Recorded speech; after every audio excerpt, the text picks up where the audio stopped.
dadaku ada kamu, di dada kami ada anda semua, sentiasa di hati untuk yang mendengar Nasional FM. Wah, itu dia. Inilah antara apa orang kata keunikan yang ada di Nasional FM. Lagu-lagu pelbagai genre. Tiba-tiba dangdut pula kan pagi-pagi ni. Itulah. Okey, macam biasa juga setiap hari di Nasional FM pada pukul 10.30 pagi nanti kita ada slot Alpha 10.2. Ya, jadi kita nak bercakap bersama dengan tetamu kita sekejap nanti ya, berkenaan dengan pelan pemulihan ekonomi kesan pelaburan domestik bersama dengan tetamunya. Nak tahu siapa? Kejap nanti kami akan umumkan. Kita hubungi dia dulu Betul tu. Jadi jom terus berhibur dengan lagu ini. Ini lagu ciptaan Aubrey Suwito, lirik oleh Tesh RS, nyanyian Casey 1000 Impian. KD eksklusif bersama anda. Nasional FM.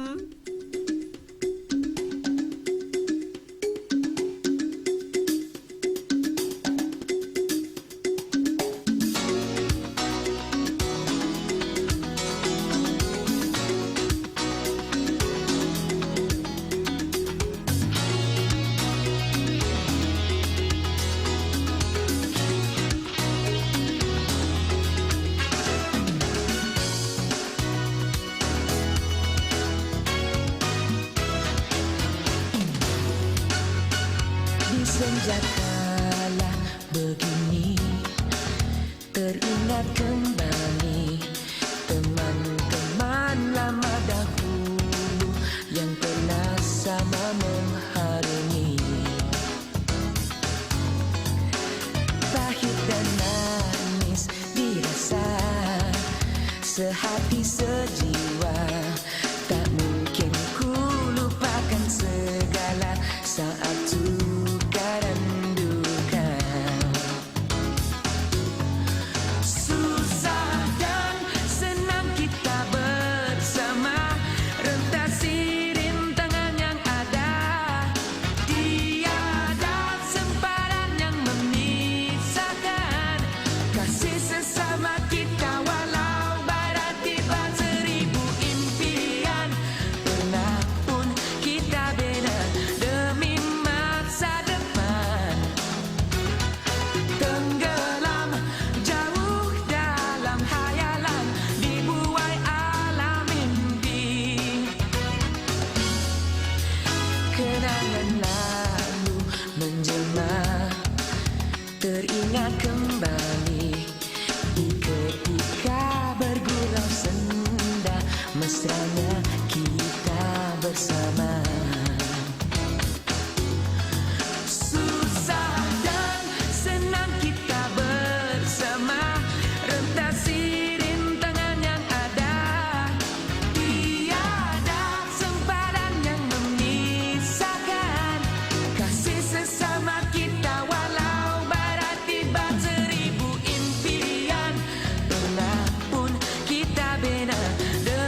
Baik, terima kasih kepada anda yang terus setia bertemankan KD Menerusi Nasional 10.2. Itu dia tadi KC 1000 Impian Kai. Bila sebut tentang impian sekarang ini bukan sahaja impian rakyat Malaysia, malah impian negara pastinya untuk menaikkan semula ekonomi kita selepas terjejas lah berkaitan dengan pandemik COVID-19 ni kan. Betul. Dalam pada kita ni akan memulakan fasa pemulihan bermula 10 Jun ini sehingga 31 Ogos PKPP.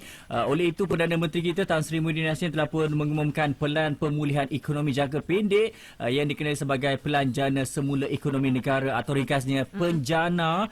Ini untuk tempoh Jun sehingga Disember tahun ini. Ya, jadi untuk bercakap lebih lanjutlah berkenaan dengan pelan pemulihan ekonomi kesan pelaburan domestik khususnya, kita nak bersama dengan tetamu kita yang sudah pun berada di talian ketika ini, iaitu yang berbahagia Profesor Madya Dr. Nur Adli Rizwan Shah bin Muhammad Dali yang merupakan tetamu kita dari Fakulti Ekonomi dan Muamalat USIM. Assalamualaikum Doktor. Waalaikumsalam warahmatullahi wabarakatuh. Apa khabar KD? Khabar baik, Alhamdulillah. Selamat Hari Raya Doktor. Selamat Hari Raya. Macam mana raya Doktor? Raya macam tu je. Samalah kita je. Ini raya yang pertama macam ni lah maksudnya. Itulah dia. Kan tadi off air tadi doktor cakap nak nyanyi sikit lagu raya Nanti di hujung nanti doktor boleh nyanyi sikit. Itu lagu raya yang sedihnya. Itulah dia.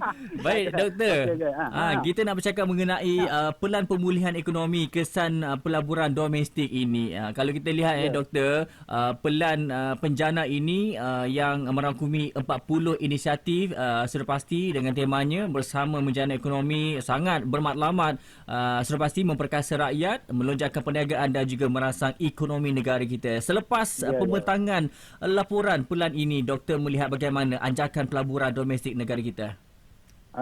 Saya melihat daripada konteks sentimen pasarannya.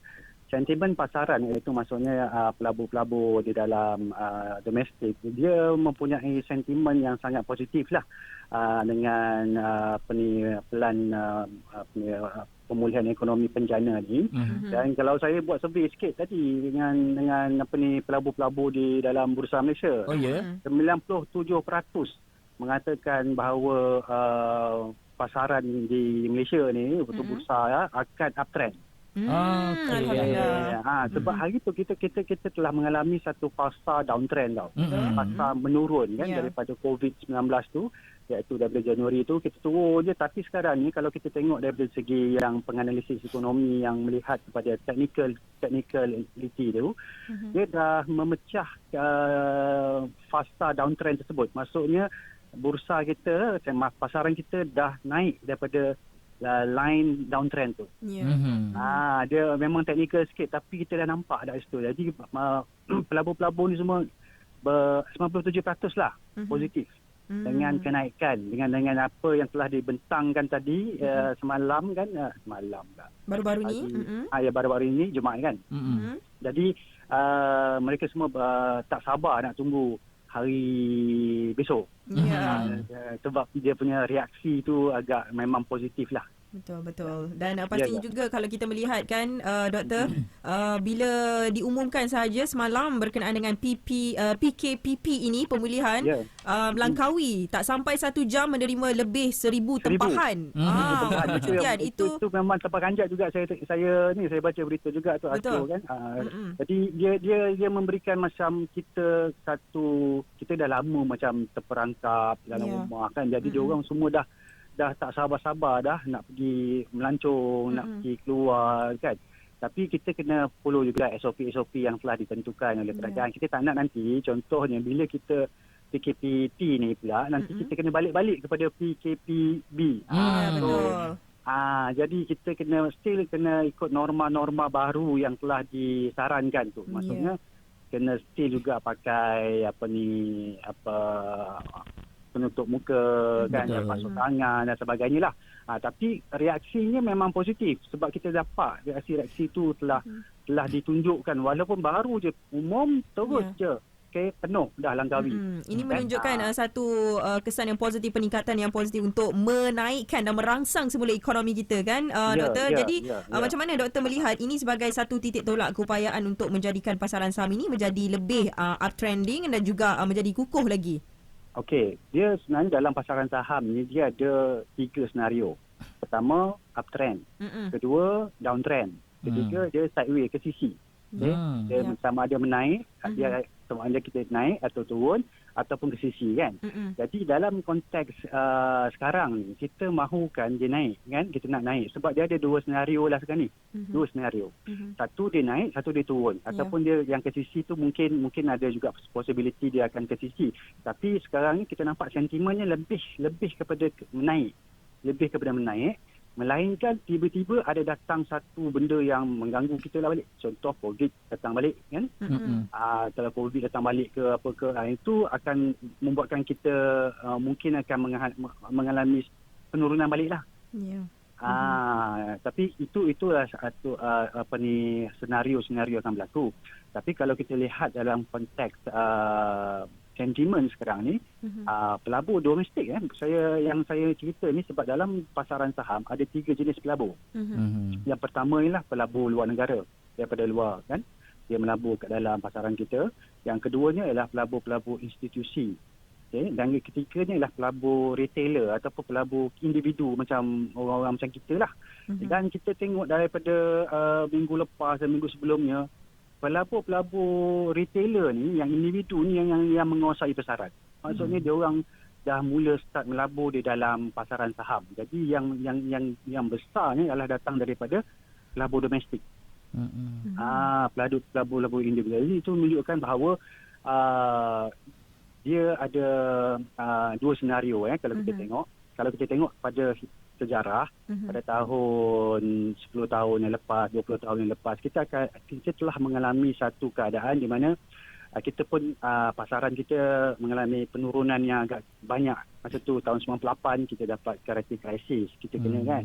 Tahun 2008 kita ada masalah subprime crisis dan sebagainya. Dan apabila berlakunya kejatuhan tu, itu adalah dinamakan satu pembetulan pasaran. Okay. Maksudnya saham ni dia tak boleh naik terus je, dia macam ombak juga, dia naik turun naik turun. Tapi kalau dalam jangka panjang, dia selalunya mengambil masa dalam 10 tahun. Jadi 10 tahun tu dia turun sekejap. Okay. Lepas tu dia naik balik. Tapi masa dia nak naik tu, dia akan mengambil masa yang agak panjang. Contohnya 8 tahun tu, lepas tu naik je. Sebab tu ramai orang mengambil peluang pada waktu ini untuk membeli saham-saham sebagai contohnya yang dalam keadaan murah, sebab dia fundamental syarikat tu bagus, dia operasinya bagus, semua bagus, kan? Ada keuntungan apa semua, tapi disebabkan COVID dia punya harga jatuh. Jadi harga dia jadi murah, jadi orang mula start melabur. Jadi sebab tu saya nampak pelabur-pelabur yang dah cilik kewangan ni, mereka telah mula masuk dalam pasaran saham dan mula untuk membeli saham-saham tersebut untuk mendapatkan keuntungan dalam yang agak tinggi lah, sebab lepas ni mungkin akan pasaran akan naik. Itu senario pertama. Senario kedua, dia mungkin akan jatuh lah, sebab kita tak boleh cakap dia akan sentiasa naik je. Dia yang naik dia ada turun. So risikonya kita perlu lihat juga dalam konteks pelaburan ni. Kita tak boleh nak kata bila beli je confirm naik. Itu tak boleh lah.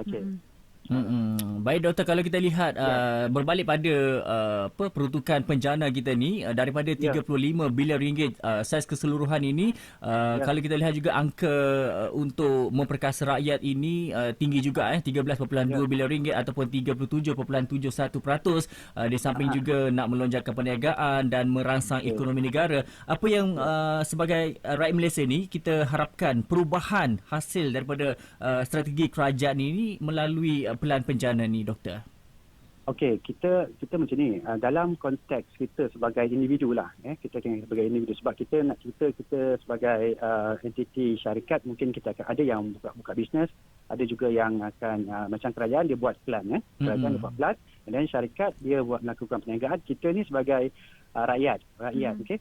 So ada tiga masuknya watak utama kat dalam ni. So dalam konteks ni, untuk rakyat dan juga perniagaan, okey, kita ada benda yang kita panggil ada norma baharu.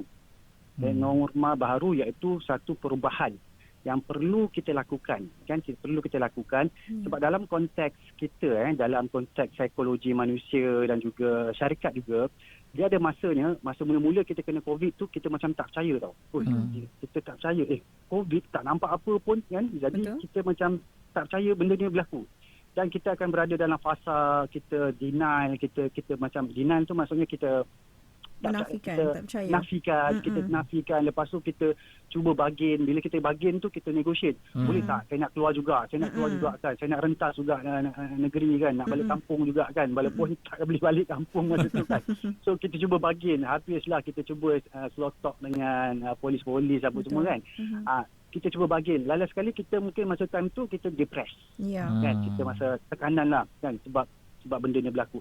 Tapi kita tak boleh berada selama-lamanya dalam tekanan tu. Kita kena tukar, berubah. Kita kena accept, kita kena terima perubahan tersebut. Sama juga dengan rakyat dan juga syarikat. Kan? So dia macam kita bercinta lah dulu. Kan? Semua dah berumah tangga ke belum lagi? Kai belum. Belum. Cari. Kai belum. Okey, Kai tengah mencari. Pernah frust tak Kai? Itulah dia. Menyesal tak nikah hari tu sebelum PKP. Nikah online boleh. So. Itulah dia. Okey, kalau nikah sekarang kos kos masih apa ni Jimat. Jimat. Betul-betul.